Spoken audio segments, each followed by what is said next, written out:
Zdravo prijatelji! Jedna kašika će zamijeniti tonu stajnjaka. Posipam ga po cijeloj bašti, onda samo imam vremena za berbu. Dragi baštovani, dobrodošli na kanal. Kako bi podržali rad kanala, lajkujte ovaj video. Kako bi prvi vidjeli svaki novi video, pretplatite se na kanal, potpuno je besplatno.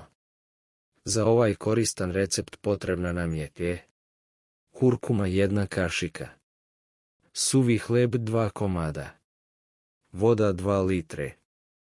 Ako želite veliku žetvu, pretplatite se na kanal, lajkujte ovaj video i napišite iz koje zemlje gledate video.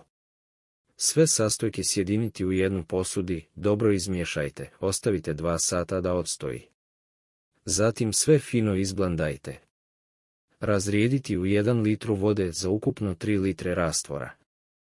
Razrijedite 1 čašu u 1,0 litara vode, zalijte i poprskajte zemlju.